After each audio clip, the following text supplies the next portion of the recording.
जैसा कि last episode में हमने देखा कि आइस एम्परर और मास्टर जिया की फ्रेंडली फाइट खत्म हो गई थी और अब जियान और बाकी सब जाकर मास्टर जिया का स्वागत करते हैं। असल में मास्टर जिया और आइस एम्परर वो लोग हैं जिन्हें पूरा शहर अच्छे से जानता है और इन दोनों का शहर में बहुत रुतबा है। अब जब जियान मास्टर जिया से बात करने की कोशिश करता है तो मास्टर जिया तुरंत जियान पर हमला कर देते हैं। जियान उनसे बचने की कोशिश करता है लेकिन मास्टर जिया की स्पीड बहुत तेज थी और जियान उनको पकड़ नहीं पा रहा था। लेकिन तभी जियान फोकस करता है और फाइनली मास्टर जिया का हाथ पकड़कर उन्हें रोक लेता है। मास्टर जिया समझ जाते हैं कि इस लड़के में कुछ तो खास है। अब जियान आइस एम्परर से कहता है कि मेरे को सारे इंग्रेडिएंट्स मिल गए हैं, इसलिए अब हम यहाँ से चलते हैं। अब आइस एम्परर और जियान अपने घर वापस आने लगते हैं, जहाँ रास्ते में आइस एम्परर बताता है कि भले ही वो मेरा दोस्त बनता है लेकिन वो मुझे ठीक आदमी नहीं लगता। आइस एम्परर जियान को उसकी सच्चाई बताते हैं कि वो ओल्ड मॉन्स्टर तीनों बड़े परिवारों को जानता है और इस शहर के तीनों बड़े परिवार को वो लंबे समय से देखता आ रहा है। अब इन तीनों परिवार में से जो मिल्टन परिवार है उनसे मेरी दोस्ती थी और जब मेरी और मिल्टन की दोस्ती के बारे में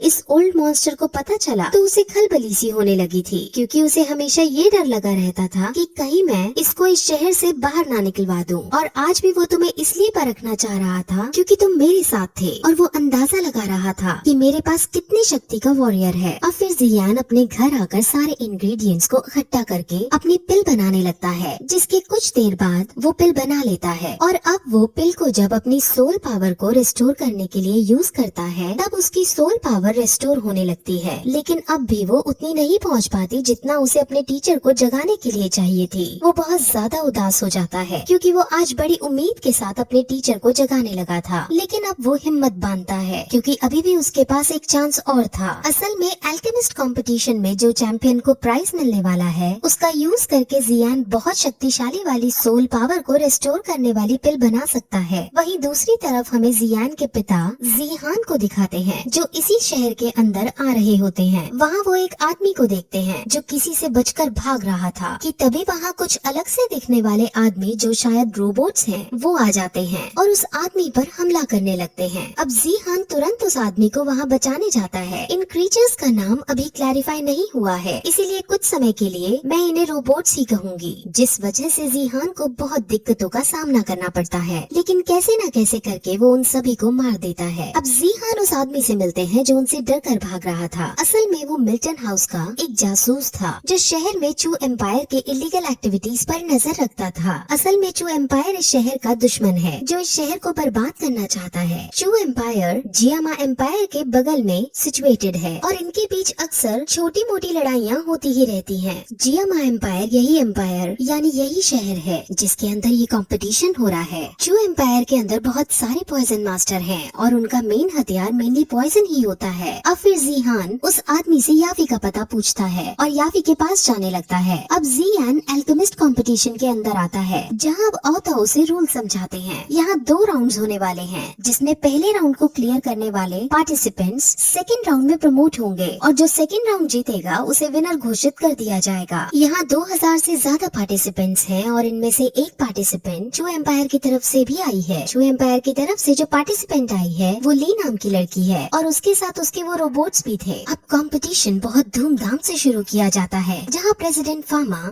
आइस एम्परर और मास्टर जिया चेयरमैन बन उस कंपटीशन को ऊपर से देखते हैं। वहाँ अब राजकुमारी यानियर की बड़ी बहन आती है जो असल में इस पूरे कंपटीशन की सिक्योरिटी इंचार्ज थी। उसके पास अपनी पूरी सेना थी और वो इस कंपटीशन को टेररिस्ट एक्टिविटीज से प्रोटेक्ट कर रही थी। इस लड़की का नाम याओ ये है और ये बहुत ब्रेव लड़की है। अब फिर कंपटीशन शुरू होता है जहाँ सबसे पहले मैच के अंदर मास्टर लियू आता है। मास्टर लियू बहुत हीरोइटिक स्टाइल में एंट्री करता है। अब उसके बाद राजकुमारी यानियर भी वहाँ आती है और उसकी एंट्री भी बहुत आइकॉनिक लेवल की थी। अब जियान की बारी आती है लेकिन जियान बहुत सिंपल तरीके से मैच के अंदर आने लगता है। अब ये देखकर मास्टर जिया आइस एम्परर को ताना मारते हुए बोलते हैं कि कैसा दोस्त है तुम्हारा भला। अब आइस एम्परर को थोड़ा अजीब लगता है और वो तुरंत जियान को ऊपर से नीचे फेंक देते हैं, जिसके बाद जियान अब गिरते गिरते ultra smooth air control technique का यूज करते हुए एंट्री मारता है और उसकी एंट्री अब तक की सबसे अच्छी एंट्री थी। अब उनको फर्स्ट राउंड का टास्क बताया जाता है। उन्हें एक रेसिपी दी जाएगी और उसको फॉलो करते हुए उनको एक मेडिसिन को रिफाइन करना होगा। अब सबको ये एग्जाम बहुत आसान लगता है और जियान को भी शक होता है कि इतने बड़े कंपटीशन में इतना आसान सा टास्क। वही दूसरी तरफ हमें याओ ये को दिखाते हैं, जिसे एक जगह पर एक आदमी की लाश मिलती है और वो समझ जाती है कि आगे क्या होने वाला है। अब फिर कंपटीशन शुरू होता है, जहाँ सब अपनी अपनी पिल बनाने के लिए रेसिपी को फॉलो करते हैं। वहीं प्रेसिडेंट फार्मा, आइस एम्परर और मास्टर जी अब सभी पार्टिसिपेंट्स को देखते हैं। वहाँ प्रेसिडेंट फार्मा नोटिस करता है कि जो एम्पायर से जो पार्टिसिपेंट आई है उसके अंदर की सोल पावर बहुत ज्यादा हाई है। वो ये बात पास में बैठे मास्टर जी को भी बताते हैं, लेकिन उनको इस बात पर बिल्कुल यकीन नहीं होता, क्योंकि 17 साल के लड़के की सोल पावर इतनी हाई हो ही नहीं सकती थी। मास्टर जी को ये लगता है कि जरूर ये कोई आदमी है जो भेस बदलकर इस कंपटीशन में आया है। वो तुरंत अपनी पावर का यूज करते हुए उस लड़की का मास्क उसके चेहरे से हटा देते हैं। जैसे ही उसका मास्क हटता है वो मास्टर जी को देख लेती है और समझ जाती है कि इसी ने ये किया है। अब मास्टर जी को और शौक लगता है, क्योंकि वो लड़की समझ गई थी कि मैंने ही उसका मास्क हटाया है। वहीं अब हमें ये दिखाते हैं कि सभी पार्टिसिपेंट्स जो रेसिपी को देखकर मेडिसिन बना रहे थे वो सब फेल होते जा रहे थे,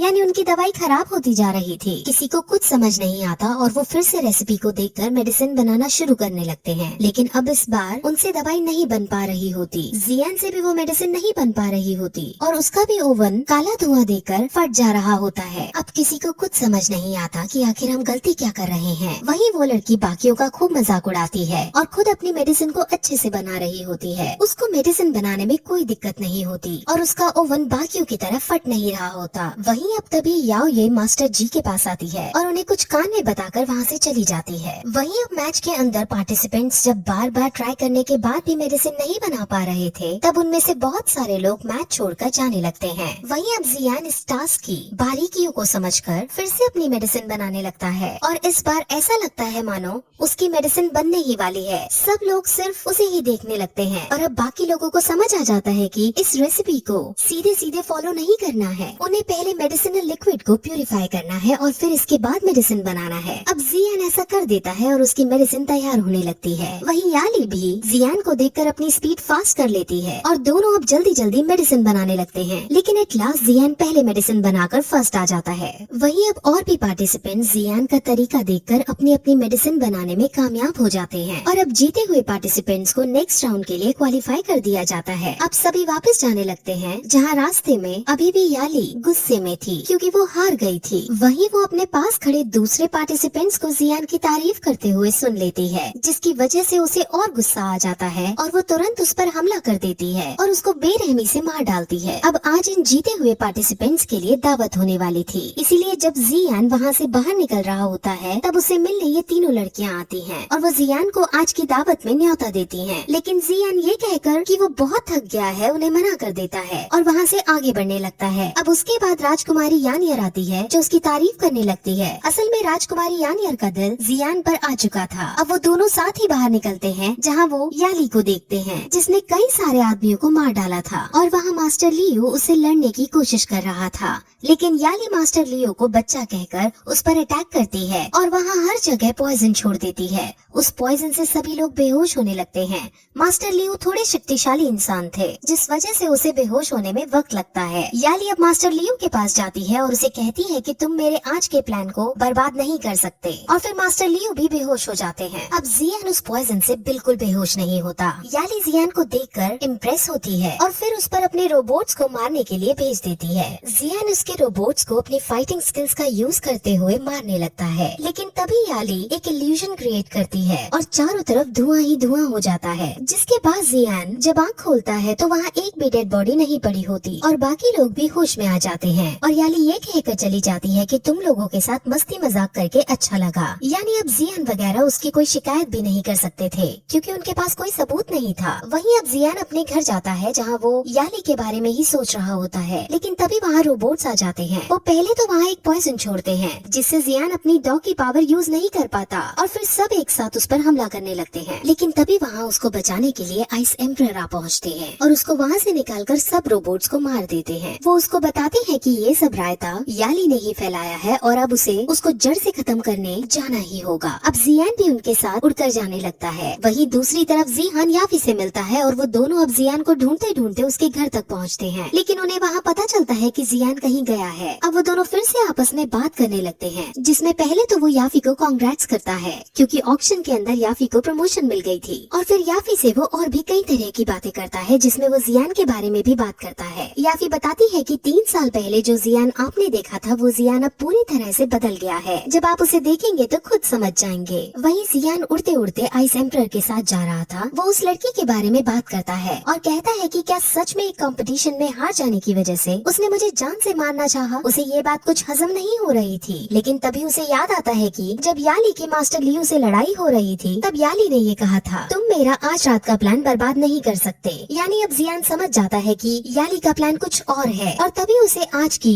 दावत के बारे में ध्यान आता है। यानी शाही दावत के अंदर आज रोबोट्स का हमला होने वाला है। जियान तुरंत अब शाही दावत के अंदर जाने लगता है। वहीं आइस एम्परर याली के घर पर ही जाते हैं और वहाँ पर प्रेसिडेंट फामा और मास्टर जी मौजूद थे। अब वो सब छुपकर याली को देखने लगते हैं जो अपना मेकअप कर रही थी, लेकिन तभी वो अचानक लड़की से लड़का बनने लगती है और अपने असली रूप में आ जाती है। अब तुरंत वो तीनों भी उसके सामने आ जाते हैं और कहते हैं कि तुम्हारी पोल खुल चुकी है। ये आदमी याली है और ये चू एम्पायर के एल्केमिस्ट गिल्ड का वाइस प्रेसिडेंट भी है। असल में यही आदमी अब चू एम्पायर का भी प्रेसिडेंट बनने वाला था, जिस वजह से ये आसपास के शहरों के एल्केमिस्ट एसोसिएशन की रेपुटेशन को बर्बाद करना चाहता है। ये आज यहाँ के पार्टिसिपेंट्स को जान से मार डालना चाहता है ताकि पूरी दुनिया में जियामा एम्पायर की बदनामी हो जाए। अब याली ने उस कमरे में पॉइजन छोड़ दिया था, जिस वजह से वो बेफिक्र होकर हंसे जा रहा था। लेकिन तभी उसे पता चलता है कि ये तीनों इतने शक्तिशाली हैं कि इन पर इस पॉइजन का असर नहीं होगा। वहीं जहाँ अब शाही दावत हो रही थी वहाँ पर रोबोट्स हमला कर देते हैं। वहाँ पर भी वो पहले पॉइजन छोड़ते हैं और फिर उन पर अटैक करते हैं। अब वहाँ अफरा तफरी मच जाती है और वो रोबोट्स राजकुमारी यानियर को मारने ही वाले थे कि तभी वहाँ जियान आ जाता है और सबसे पहले ग्रीन लोटस फ्लेम का यूज करके वो पॉइजन को हटाता है और फिर उन रोबोट्स पर हमला करना शुरू कर देता है। वहीं दूसरी तरफ अब मास्टर जी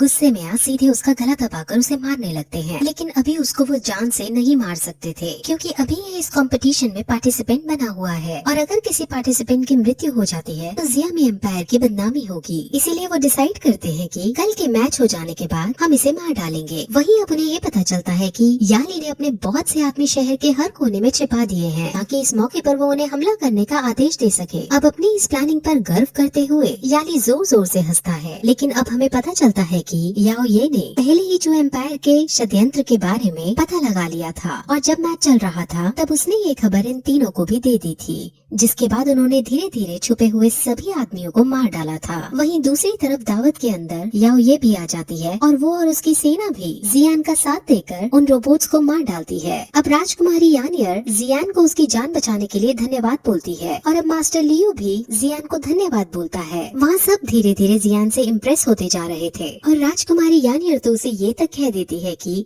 जब तुम जीत जाओगे तो मेरे साथ डेट पर जरूर चलना। वहीं अब मास्टर जी भी आते हैं और जियान का आभार प्रकट करते हैं। वो उसे सारी सच्चाई बता देते हैं। अब जियान से वो कहते हैं कि तुम्हें प्रेसिडेंट फामा बुला रहे हैं। जियान प्रेसिडेंट फामा से मिलने जाता है, जहाँ प्रेसिडेंट फामा उसे एक बात समझाते हैं। वो बताते हैं कि अगर कल के मैच में याली जीत जाती है तो उसे विनर घोषित कर दिया जाएगा और वो चैंपियन का टैग लगाकर हमारे हाथों से जिंदा बच जाएगी। लेकिन अगर तुम कल उसे हरा दोगे तो वो बाकी पार्टिसिपेंट्स की तरह ही बाहर कर दी जाएगी और हमें उसे मारने का मौका मिल जाएगा। अब जियान को सिर्फ जीतने के बाद मिलने वाले इनाम से मतलब था, इसलिए वो मान जाता है और अब प्रेसिडेंट फामा उसे कल के होने वाले टास्क के बारे में बताने लगते हैं और उसे कल के टास्क को पूरा करने के लिए कुछ सामान भी देते हैं। अब जब प्रेसिडेंट फामा जियान से बातें कर रहे होते हैं तब जियान की हालत बिगड़ती हुई नजर आ रही थी। अब ऐसा क्यों हो रहा था ये हमें आगे के एपिसोड में पता चलेगा। सो अगर आपको हमारी वीडियो पसंद आ रही हो तो आप हमारे चैनल को सपोर्ट करने के लिए सब्सक्राइब कर सकते हैं।